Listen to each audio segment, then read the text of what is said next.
आता दोन पवार, जे पवार तुमच्याबरोबर काँग्रेसमध्ये होते किंवा दुसरे पवारही होते, तर एकीकडे ठाकरेही नाही आता बरोबर, तिकडे दोन पवार एकत्र येत आहेत, दोन ठाकरे एकत्र येतात, काँग्रेस एकटी पडली आहे. म्हणजे ज्यांना तुम्ही ताकद दिली ते तुम्हाला एकटं सोडून जातात प्रत्येक ठिकाणी आणि ते सत्तेचं राजकारण करतायत, तुम्हाला काही सत्ता मिळत नाही. काय काँग्रेसची परिस्थिती ना घरके ना घाटके असं काही झाली आहे? नाही नाही, असे काय मी आम्ही कुठेतरी एकला चलोची भूमिका ही नगरपालिकांमध्ये घेतली होती. तशाच अनुषंगाची आता महानगरपालिका येते आहे. म्हणजे मित्रपक्षांचा समविचारांचा जरूर आदर आहे, सर्वांना सोबत घेण्याचा प्रयत्न आहे. तो प्रयत्न हा आहे की तिथे जुळून येत असेल स्थानिक पातळीवर त्या अनुषंगाने. आणि हे करत असताना आम्हाला तर स्पेस दिवसेंदिवस वाढत आहे. म्हणजे नगरपालिकेचं आकलन काय, नगरपालिकेच्या या निवडणुकीला मी मॅन्डेट मानायला तयार नाही. याचं कारण असं की नगरपालिकेच्या निवडणुकीमध्ये काय झालं, एक तर तारीख पे तारीख तसं निवडणूक आयोगाने तसा खेळ खेळला, तारखा बदलल्या, मतदानाच्या तारखा बदलल्या, मतमोजणीच्या तारखा बदलल्या.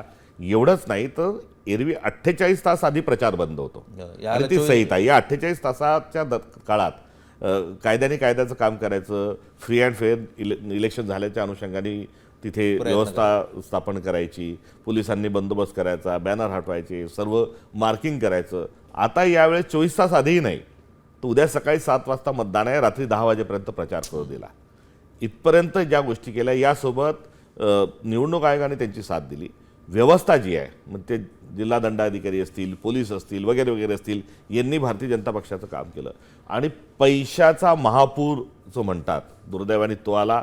पैसा फेक तमाशा देख नावाचं वगनाट्य हे सत्ताधाऱ्यांनी रंगवलं. राजकारणात महाराष्ट्राच्या पैशाचा तमाशा हा खूप मोठ्या प्रमाणावर रंगलेला आहे आणि प्रत्येक राजकारणी, प्रत्येक राजकीय नेतृत्व हे ढोलकी वाजवायला त्या तमाशाच्या फडावर उभं राहायला तयार आहे, अशा स्वरूपाचं चित्र आहे. पण हा तमाशा तुम्ही किती दिवस बघणार हे तुम्हाला ठरवायचं आहे. मग जर काँग्रेसनं तो तमाशा केला तर त्यांनाही नाकारलं पाहिजे, भाजपनं केला तर त्यांनाही नाकारलं पाहिजे, मग तो राष्ट्रवादीनं केला किंवा शिवसेनेनं केला तर त्यांनाही नाकारलं पाहिजे आणि तुम्ही योग्य त्याच उमेदवाराला मत दिलं पाहिजे. आणि त्यामुळे काँग्रेस आजही मूल्यांची गोष्ट करते आहे. काँग्रेसमध्ये मधल्या काळामध्ये अवमूल्यन खूप मोठ्या गोष्टींचं झालं होतं. आता चिंतन सुरू आहे, मंथन सुरू आहे, त्यातून नव्या काँग्रेसची निर्मिती होईल अशी अपेक्षा करूयात आणि एक विरोधी पक्षाची जी गरज आहे लोकशाहीतली ती काँग्रेस पूर्ण करेल अशी अपेक्षा करूयात. सपकाळ साहेब, तुम्ही आज आलात, मनमोकळ्या विषयांना, प्रश्नांना उत्तर दिलं, त्यासाठी खूप खूप धन्यवाद.